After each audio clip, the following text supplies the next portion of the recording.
Aujourd'hui, grâce à Dieu, la victoire est à nous, pensait l'empereur Alexis V, tout en contemplant son armée se mettre en place sur le champ de bataille. Nous sommes en 1270, près de la ville d'Iconium en Anatolie centrale. Depuis bientôt 20 ans, l'Empire byzantin mène une politique de reconquête de ses anciens territoires, face à des Turcs affaiblis par les dissensions internes. Dans cette réalité alternative, la 4e croisade, comme toutes les autres, n'a jamais eu lieu. Ainsi, Constantinople, capitale de l'Empire byzantin, et ville la plus peuplée et riche d'Europe, n'est pas pillée par les armées croisées en 1204. 66 ans plus tard, une lignée d'empereurs forts, accompagnée d'une puissance et une volonté retrouvée, permettront à Alexis V de remettre pied de l'autre côté du Bosphore, et de redonner à son empire sa grandeur d'antan. Confiant dans la victoire, l'empereur darde d'un regard féroce ses opposants. Il en est conscient, ces Turcs restent des adversaires redoutables. Au sein de l'armée qui lui fait face, les derniers représentants d'une obscure dynastie, les Ottomans, s'éteindront dans la bataille, n'ayant pu, dans cette réalité, fonder l'empire qui domina l'Orient pendant des siècles. Dans cette réalité alternative, les croisades n'ont jamais eu lieu, et l'histoire de l'Europe, ainsi que du monde, en est à jamais changée. Entre une guerre de 100 ans qui n'arrive jamais, une renaissance retardée, ou la non-apparition du capitalisme, cette vidéo ainsi que ce scénario nous permettront de voir comment cette série d'expéditions a pu changer en profondeur notre histoire. Bonjour à tous chers abonnés spectateurs, aujourd'hui on met nos plus belles cottes de mailles, on prend nos plus belles croix et on les repose tout de suite, car on va se demander ce qui aurait pu se passer si les croisades n'avaient jamais eu lieu. Oui, calme-toi Guy Georges de Lusignan, c'est pas aujourd'hui que tu vas casser l'infidèle. Bref, vous l'avez compris, on va s'intéresser à cette série de 9 expéditions s'étant déroulées de 1095, lors de l'appel du pape Urbain II, à 1291, lors de la prise de Saint-Jean d'Acre par les troupes du sultanat mamelouk. Alors il serait très expéditif de résumer le mot croisade à la seule confrontation entre l'Occident chrétien et l'Orient musulman. En effet, des expéditions militaires sanctionnées, c'est-à-dire validées par le pape, ont également visé tout au long du Moyen-Âge différentes peuplades ou hérésies, comme les Finlandais, les Baltes, les Hussites ou encore les Albigeois, pour des motifs religieux certes, mais qui cachaient aussi quantité de raisons politiques et économiques.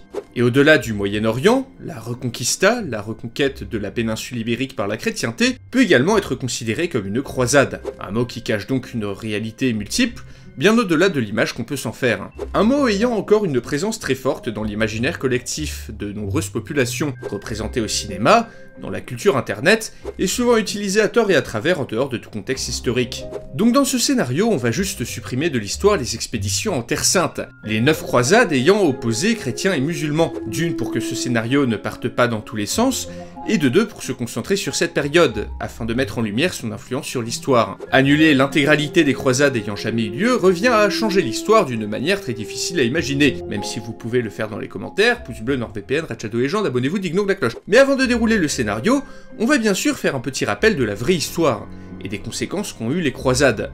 Un résumé très résumé, afin de voir à partir de quels éléments j'ai construit mon scénario. Quand on y pense, les croisades c'était quand même un truc de dingue. Des milliers de gens, d'hommes, de femmes et d'enfants, paysans, gueux, nobles et rois, ayant abandonné terres, biens et familles pour une expédition dangereuse et incertaine afin de défendre un symbole religieux à l'autre bout de la Méditerranée. Cette ferveur, à l'origine de la croisade, peut s'expliquer très simplement. La ville de Jérusalem était pour les chrétiens le centre du monde spirituel, un endroit qu'il fallait au minimum garder accessible pour les nombreux pèlerins s'y rendant chaque année. Son importance capitale est la principale raison du déclenchement de la première croisade. En 1071, la ville sainte tombe aux mains des Turcs seldjoukides, qui en interdisent l'accès aux pèlerins en 1078. En 1095, après le concile de Clermont, le pape Urbain II décide de prêcher la croisade pour délivrer Jérusalem, malgré les nombreuses voix qui s'élèvent dans l'église contre cette décision. Son appel sera entendu au-delà de ses espérances. Tout de suite, des milliers de gens et de chevaliers accourent de toute la Francie, quittant femmes et enfants, vendant tout pour prendre la croix, au point que le pape lui-même sera effaré par la ferveur que suscite son appel. Cet enthousiasme est en fait l'aboutissement d'un processus de plusieurs siècles, durant lequel l'Église a raffermi son influence sur la société médiévale. C'est à partir de 853 que le terme « défendre la foi » est utilisé par le pape Léon IV, une notion qui ne fera que grandir au fur et à mesure que la chevalerie occidentale se christianise. En effet, ne plus se faire la guerre entre chrétiens, et concentrer ses efforts contre les autres religions, permet de tempérer les ardeurs des seigneurs occidentaux, qui passent leur temps à se quereller, dirigés par des rois n'ayant que peu de pouvoir sur eux. Ainsi, au fur et à mesure que l'influence de l'Église s'étend, les seigneurs s'étripent moins entre eux, et la noblesse occidentale concentre ses efforts contre un ennemi commun, l'infidèle, quel qu'il soit. La paix qui s'installe va donc limiter les possibilités d'aventure pour les ardents chevaliers européens, qui vont aussi voir dans cette croisade, en plus de l'aspect religieux, une opportunité de devenir quelqu'un. Donc après l'échec de la croisade des pauvres, rigolez pas c'est le vrai nom, composée principalement de gens sans expérience militaire qui commettent massacres et pogroms sur leur passage, la première croisade part pour la Terre Sainte, et réussit. Les croisés, francs pour la plupart, prendront Jérusalem, et mettront en place les États latins d'Orient. Les objectifs remplis, les croisés partent, pour la plupart chez eux, avec le sentiment du travail accompli. Mais cette croisade sera sûrement la seule à remplir pleinement ses objectifs. La seconde échoue à sauver les États croisés. Nour al-Din, puis Saladin, respectivement prince fatimide de Syrie et sultan d'Égypte, réussissent à fédérer autour de leur foi les musulmans, auparavant divisés, et ceux-ci finissent par reprendre Jérusalem en 1187. La troisième croisade permet de restaurer pour un temps les États latins, mais échoue à reprendre Jérusalem. À partir de ce moment, les croisades ont déjà déclenché de nombreuses choses. Déjà, les États latins d'Orient sont un lieu d'échange entre le monde occidental et oriental.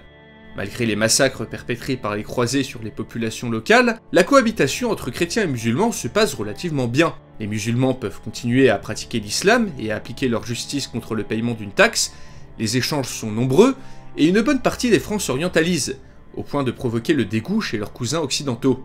Dans les cours d'Europe, les goûts évoluent, alors qu'épices et vêtements de soie sont introduits par les croisés de retour de Terre Sainte.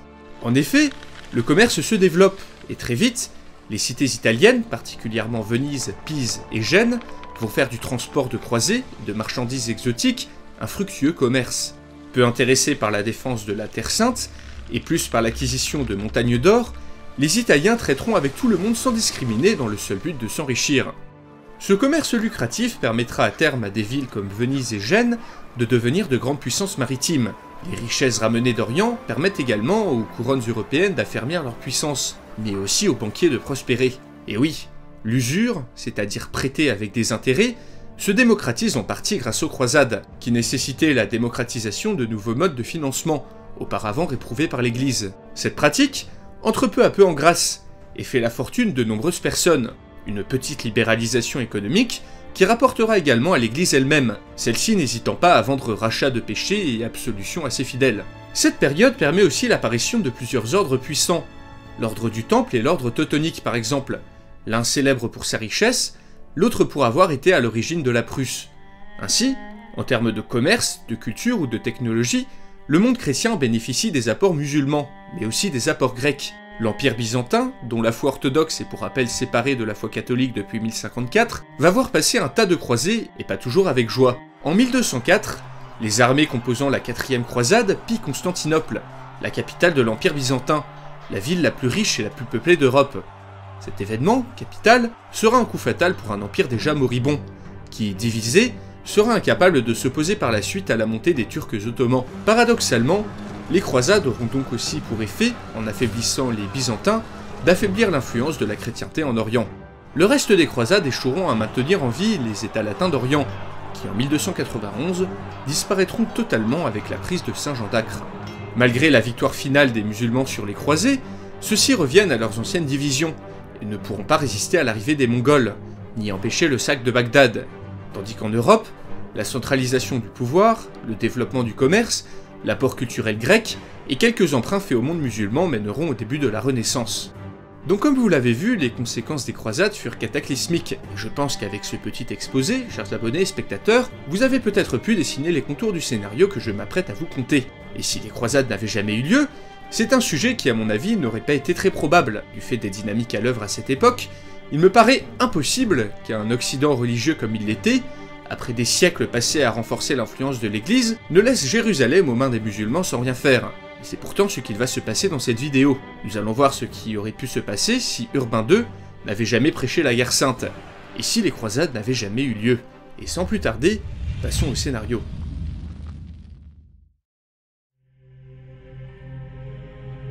Il est maintenant venu le temps de clore ce concile.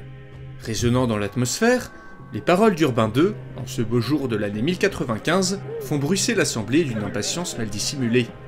Il se raconte que le Saint-Père appellerait à la guerre sainte, afin de libérer le tombeau du Christ. Peut-être est-ce le moment qu'il a choisi pour délivrer son discours? Eh bien, non. Malgré les attentes d'un grand nombre de dignitaires religieux présents à Clermont pour ce concile, le pape n'a de toute évidence rien décidé de la sorte. La situation est pourtant grave. L'Empire romain d'Orient appelle à l'aide contre les Turcs, tandis que les pèlerins rencontrent d'immenses difficultés à se rendre en Terre Sainte. Une expédition là-bas permettrait d'unir la chrétienté contre un ennemi commun. Et pourtant, en dépit du bon sens, Urbain II se contente d'entériner des mesures déjà prises durant les conciles précédents. Une grande déception pour les aventureux avides de défendre leur foi les armes à la main.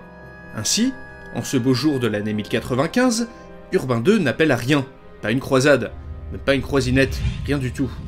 Au fur et à mesure que la nouvelle, ou la non-nouvelle se répand, cet événement, ou ce non-événement, va étendre immédiatement ses ramifications sur l'histoire. À Constantinople, on se tient pour dit qu'aucune aide ne viendra des Latins. Si l'empereur veut défendre ses terres, ou ce qu'il en reste, il va lui falloir chercher des alliés ailleurs, au risque de compromettre son intégrité territoriale. Dans le royaume de France, la chevalerie désœuvrée ronge son frein. Eh bien, certains se disent, puisqu'aller défendre la Terre Sainte n'est pas possible, allons bouter l'infidèle hors d'Espagne. À la veille de l'année 1100, une partie de ces chevaliers, généralement les plus pauvres, partent chercher la gloire et l'aventure en Espagne, où la Reconquista bat son plein. Mais la plupart des seigneurs nobles restent sur leurs terres, et continuent de s'entre-déchirer aux grandes dames du roi Philippe, car il est vrai qu'une croisade lui aurait permis de s'étendre à peu de frais, en prenant les terres des riches seigneurs partis mourir à l'autre bout du monde, chose qui ici n'arrive jamais. En Orient, sans l'arrivée des croisés, les troupes de la dynastie fatimide sont incapables de reprendre Jérusalem, qui reste aux mains des Turcs. Une catastrophe pour la chrétienté, qui voit son lieu saint le plus important rester inaccessible. Les proches du pape ne comprennent pas. Pourquoi le Saint-Père ne fait-il rien pour récupérer la Terre Sainte? Une telle expédition aurait de plus permis de légitimer le rôle de l'Église, sans cesse attaquée par les souverains et les institutions laïques du continent. La suite leur donnera raison. Pourtant, alors que les années passent, l'idée d'une expédition religieuse armée tombe peu à peu en disgrâce. Coûteuse en hommes, en matériel et en argent, ce genre d'équipée se révèle d'autant plus absurde qu'une combinaison de menaces et d'écus sonnants ont suffi à convaincre les Turcs d'ouvrir à nouveau la route des pèlerinages. Ceux-ci ont bien compris qu'ils n'avaient aucun intérêt à voir débarquer les armées chrétiennes à Jérusalem, d'autant plus que leurs dissensions internes les affaiblissent d'année en année. Le bâton à la main, des milliers de pèlerins s'ébranlent à nouveau sur les routes d'Europe, alors qu'au Moyen-Orient, les conséquences d'une absence de croisade font changer drastiquement l'équilibre politique. Car au sud de la Méditerranée, c'est un personnage très important qui ici ne monte pas sur le trône d'Égypte. Salah ad-Din Youssouf, autrement connu sous le nom de Saladin, ne bénéficie pas ici, sans les croisades, du concours de circonstances qu'il a mené sur le trône dans la réalité. Dans ce Moyen-Orient alternatif, au lieu de s'unir contre un ennemi commun, l'islam continue sa fragmentation progressive. Les sultanats et empires, turcs ou arabes, apparaissent, disparaissent, se combattent, mais sans les croisés, ne s'unissent jamais autour de la chose qu'ils partagent le plus, la foi. Ainsi, le sultanat mamelouk d'Égypte, sans le redoutable conquérant Saladin, ne s'étend jamais au sein du Moyen-Orient à la vitesse où il l'a fait dans la réalité. Cette division fait le jeu des Byzantins, privés de toute aide militaire venant d'Europe, et faisant face aux coups de boutoirs incessants des tribus turques d'Anatolie.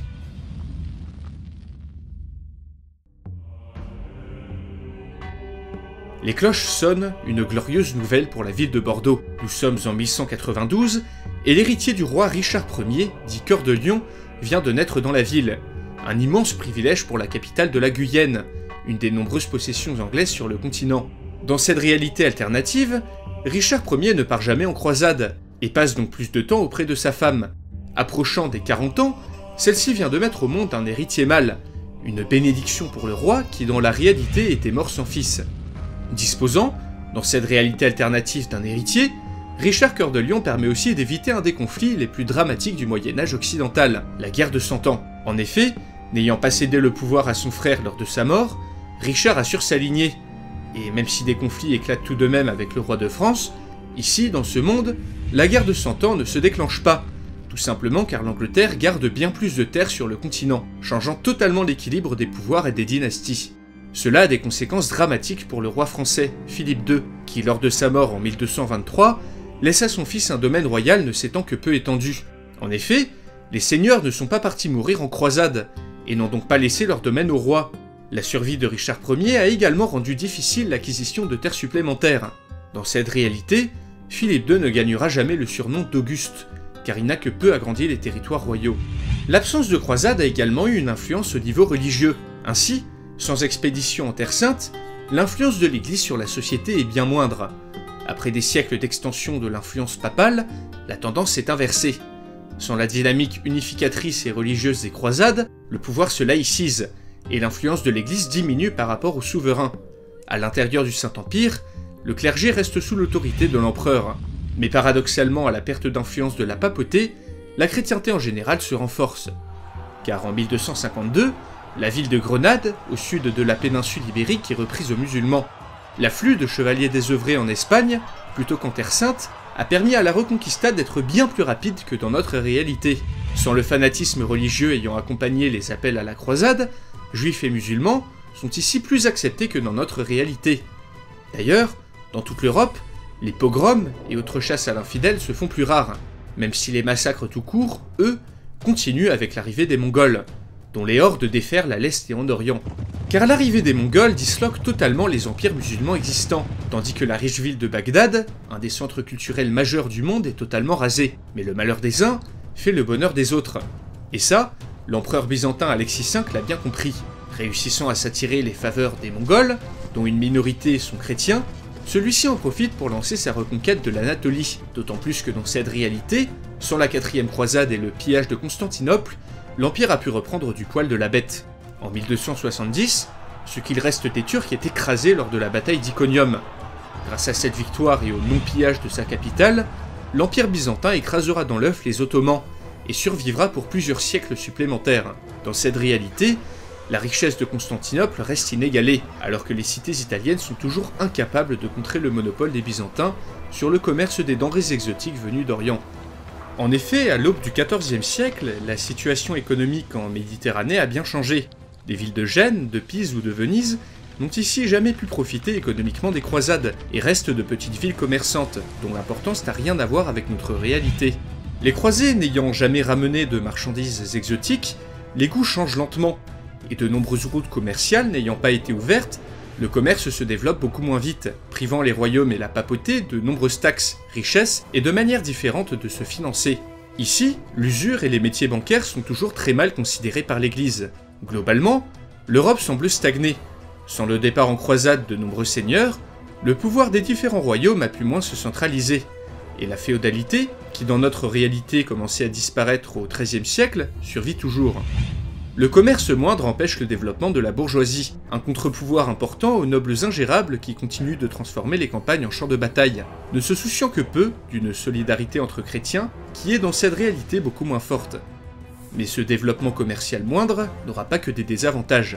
En 1346, dans cette réalité, la colonie génoise de Kaffa n'existe pas, n'est pas assiégée par les Mongols et n'est donc pas contaminée par la peste. Même si la peste noire arrive dans cette réalité, la moindre importance des échanges et l'absence d'une guerre de 100 ans qui affaiblit les organismes font que cette pandémie se répand beaucoup moins vite et moins fort. Ici, le fléau divin ayant rasé de la carte une bonne partie de la population européenne possède une importance beaucoup moins forte. Avec une peste noire amoindrie, c'est la démographie, la culture et les sociétés européennes qui changent du tout au tout. Dans notre réalité, le servage a quasiment disparu à ce moment-là, car les paysans moins nombreux ont réussi à acquérir plus de droits. Mais ici, la féodalité et le servage sont loin de disparaître. Nous sommes désormais en 1415, une date qui, dans notre réalité, nous place à l'aube des grandes découvertes. Mais pas ici. Alors que le commerce en Méditerranée prend enfin son essor, et que les cités italiennes commencent à s'enrichir, le manque de financement adapté et le moindre développement de la technologie maritime ne permettent pas aux Portugais de construire des navires capables d'aller en pleine mer. Ainsi, les côtes africaines ne sont pas explorées, et les événements qui mèneront à l'expédition de Christophe Colomb en 1492 n'ont ici jamais lieu. D'autre part, les Européens ne ressentent nul besoin de trouver une autre route vers les Indes, pour la bonne et simple raison que l'Empire byzantin, contrairement aux Ottomans de notre réalité, ne coupe jamais les routes commerciales. Ayant tout à profiter du commerce, l'Empire, et sa capitale Constantinople, restent le centre culturel et commercial du monde occidental. En 1453, Constantinople ne tombe pas aux mains des Ottomans, mais au contraire, rayonne par sa splendeur. La ville attire des lettrés et des scientifiques de toute l'Europe. Dans cette réalité, la Renaissance européenne ne commence pas à cette période, car l'Empire byzantin capte la majeure partie de cette effervescence culturelle. Mais malgré cette résurrection, le sultanat mamelouk a fait son grand retour, et est désormais la puissance principale du Moyen-Orient. En effet, sans grande découverte, les Portugais ne contournent pas l'Afrique pour aller chercher des épices, et les Mamelouks gardent donc une part importante du commerce de cette précieuse marchandise. La carte de l'Europe et de l'Orient, dans sa globalité, est bien différente, et ici, rien ne pousse à traverser l'océan Atlantique. Mais alors que les royaumes se centralisent, l'Église, elle, ne connaît pas de crise. En effet, celle-ci n'a jamais commencé, durant les croisades, à vendre indulgences et autres services religieux, n'entamant pas ainsi un grand mouvement de dévoiement de la religion qui aboutira dans la réalité à la réforme protestante. En 1517, le moine Martin Luther ne publie jamais ses 95 thèses, et le catholicisme reste globalement uni. Sans le protestantisme, c'est le visage de l'Europe qui change, et un des grands facteurs de l'émergence du capitalisme qui disparaît. Sans les changements de mentalité amenés par la Réforme et les richesses du Nouveau Monde, sans le développement des cités italiennes, l'idéologie qui transformera notre histoire n'émerge pas, ou en tout cas beaucoup moins rapidement. L'histoire s'en trouve irrémédiablement changée. En 1525, au nord de l'Europe, le duché de Prusse, une entité politique très importante dans notre réalité, n'apparaît pas. En effet, sans croisade, l'ordre des chevaliers teutoniques n'est jamais fondé. Ce même ordre qui sera à l'origine de la fondation du duché de Prusse.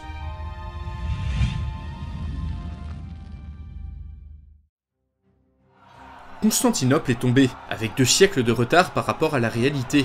Mais ce n'est finalement pas des musulmans que viendra la chute, mais de l'Occident. En 1643, ce sont les Hongrois qui assiègent et prennent la ville millénaire. L'Empire byzantin n'a pas pu résister à son inéluctable déclin, à son long pourrissement, qui aura finalement commencé dans les Balkans, avec les multiples soulèvements des peuples slaves. En Anatolie, divers califats subjuguent les Byzantins. À l'ouest, les royaumes chrétiens ibériques se sont largement étendus en Afrique du Nord, suite à une reconquista bien plus rapide que dans la réalité. Dans ce monde alternatif, où les croisades n'ont jamais eu lieu, l'Europe ne ressemble à rien de ce que nous connaissons.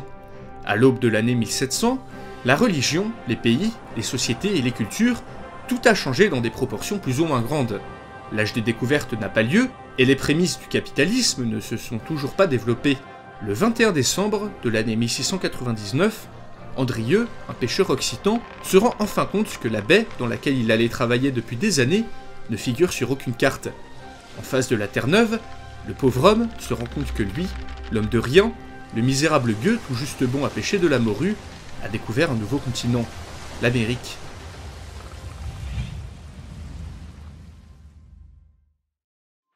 Alors bien sûr, ce scénario n'est qu'une possibilité parmi plein d'autres. Et si vous avez votre propre idée sur l'issue de cette question, je vous invite à le mettre en commentaire, que je ferai de mon mieux pour lire. En attendant, si vous avez aimé la vidéo, n'hésitez pas à mettre un pouce bleu, à vous abonner, et si vous souhaitez soutenir plus la chaîne, n'hésitez pas à faire un tour sur mon Tipeee. Et en attendant, on se dit à la prochaine pour une nouvelle vidéo.